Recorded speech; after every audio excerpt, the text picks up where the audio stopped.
So, like we discussed in the age of anxiety prior to this section, there's a lot of uncertainty about how Europe should proceed after World War One politically.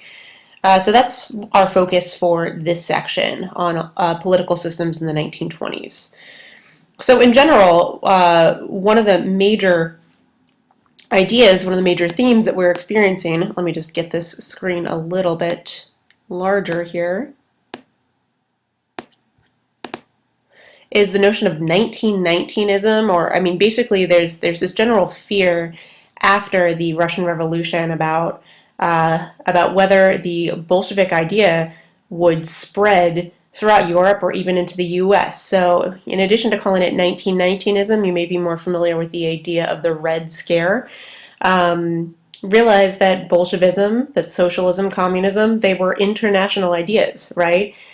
So their goal was to continue to spread communism far beyond their own country's border. So this is starting to really scare other countries who are observing the civil war in Russia, how the Bolsheviks are defeating the White Russians, even though there are far more White Russians than there are Bolsheviks.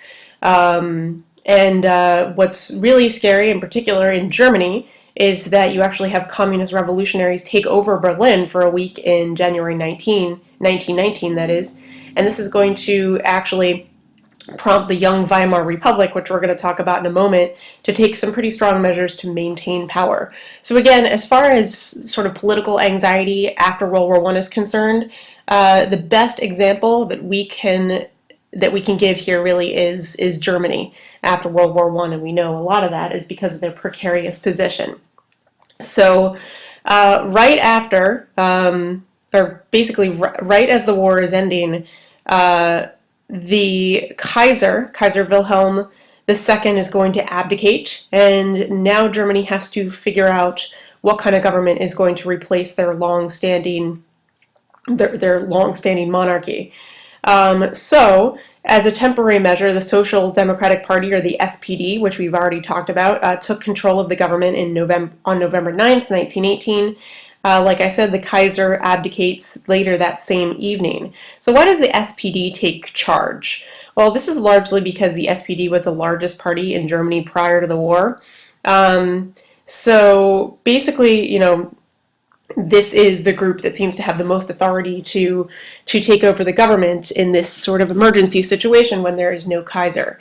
However, this doesn't mean that Germany is at a complete consensus as far as what its future government will be. There are other political parties that want to have a say. There are more conservatives. There are also communists to the right who all want to shape the future government of Germany. So as a sort of emergency measure, Philip Schiedmann, that is, who is just a member of the party. He's not prime minister. He's not in a significantly superior political position, declares that Germany is a republic right at this period that the SPD is taking control of the government. All right, so this makes a sort of confusing situation because even though this member of the SPD declares Germany to be a republic, there's no official consent in the Reichstag. So there's, the parties haven't voted on this. There are conservatives on the right, there are communists on the left that are not in favor of this declaration of a republic. So, so this is obviously going to make it so that this new republic is going to be precarious from the very start. Okay, so this new republic, so immediately it's going to be challenged from the left. All right, and some of this, it's going to experience a lot of challenges because remember, Germany had been controlled by a Kaiser, by a chancellor.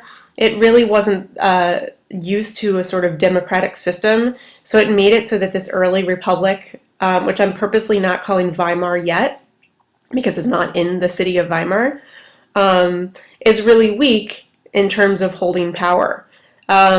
And so almost immediately, they're going to realize that they need to have some military backing in order to prevent it from succumbing to these communist outbreaks that are resulting throughout the country. So again, remember, because of the threat of Bolshevism, because of the idea that communism is an international idea, there were these communist groups throughout Germany that are trying to establish a stronghold on the German government. And so the way that the new Republican government in Germany responds to that is by developing relationships with these paramilitary groups in Germany. One of the best known ones is called the Freikorps or Free Corps. Okay, and basically the Freikorps was protecting this early republic's security from communist outbreaks throughout the country. But there's a problem with this, because since the government can't protect itself, it has to actually rely on more conservative groups. The government's not going to be very prestigious. It basically becomes a prisoner of the German army. It has to do everything the army tells it to do. One of the most significant challenges to the early republic was a revolt by the Spartacists, right here. The Spartacists were a group of communists that were led by Rosa Luxemburg and Karl Liebknecht. They were responsible for a series of revolutions in Germany right around the end of World War I, so in January of 1919. They actually take control of Berlin for a week. So there's a huge threat that Germany is going to fall to communism. So this is why the Weimar Republic, or this early German Republic, decides to rely almost exclusively on these paramilitary groups like the Freikorps, and the Freikorps does end up crushing the Spartacists. So that shows us again that the Weimar Republic is trying to be more democratic in nature, but ultimately finds itself having to declare on conservative support. So the Freikorps not only crushes the Spartacists, they kill the leaders, and what this also demonstrates is that the Weimar Republic kind of owes, in quotes, the Freikorps for its aid. So basically, again, the Weimar Republic is going to kind of feel like it needs to pay some sort of homage to these conservative groups for helping them in their early years. All right, so there are elections in January of 1919 to try to figure out what the future of this republic is going to be. Like I said earlier, the SPD had the most seats in the Reichstag. But also the elections in January make it so that it's sort of a center-left coalition that's in charge of running the government. So again, even though the majority is the Social Democratic Party, you do have significant seats in the Center Party and the German Democratic Party. So it is kind of it is potentially going to move in a more rightist direction.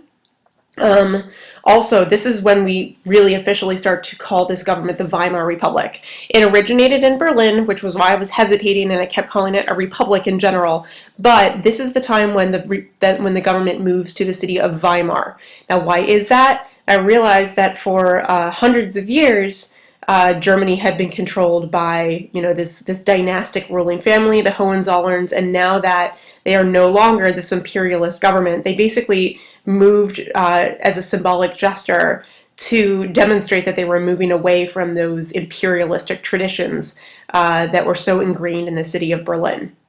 Okay, so that's why they move. All right, so the Weimar Republic, even though it is very precarious, and we'll talk about some other problems, especially coming from the right, they do make some significant accomplishments that we have to acknowledge. So first off, they write a new constitution in August 1919. They're divided into two houses, so very similar to the United States Congress. You have the Reichsrat, which is the upper chamber, so this is representing the states.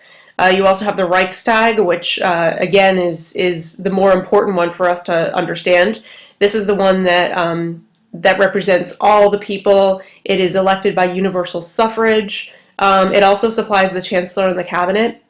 So, it's much more directly responsible to the people. The Reichstag sort of shows the opening up of democracy to the German people.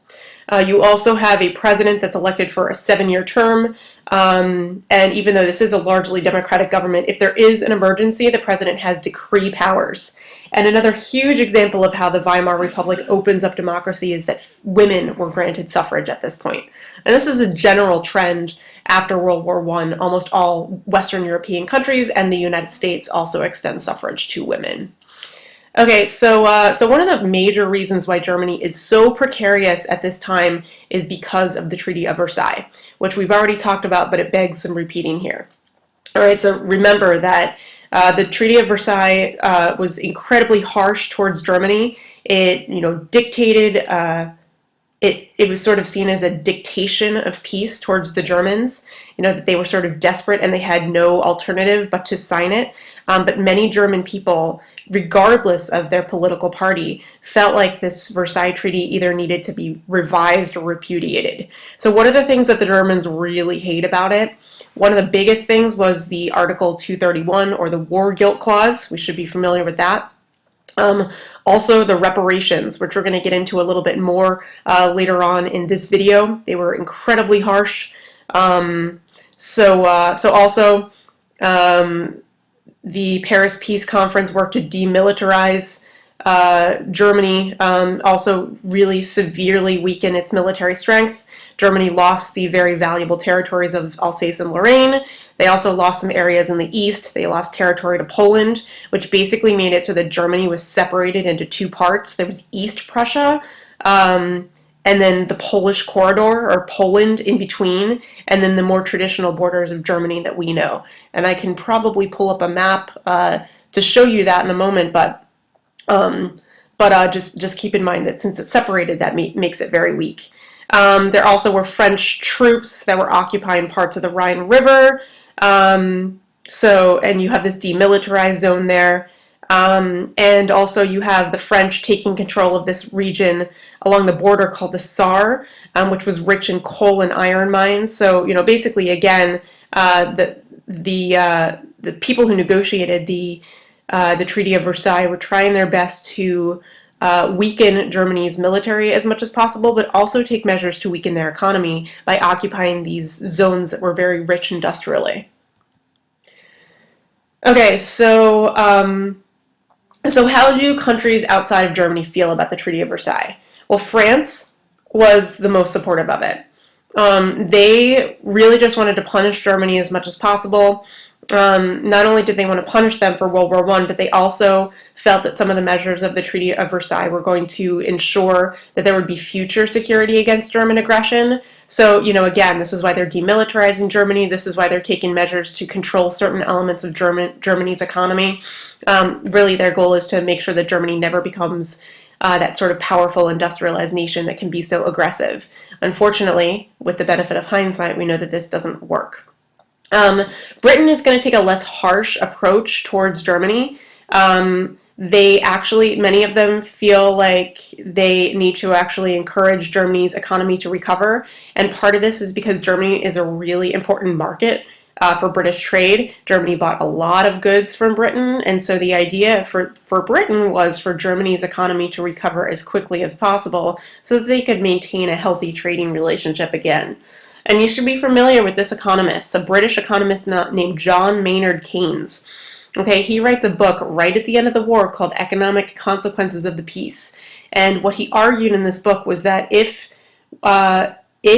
European countries continued to damage Germany's economy and continue to punish Germany for the events of World War I, that it would basically destroy the entire European economy. So basically, again, advocating a much less harsh treatment of Germany in general. Let's just see how we're doing on time.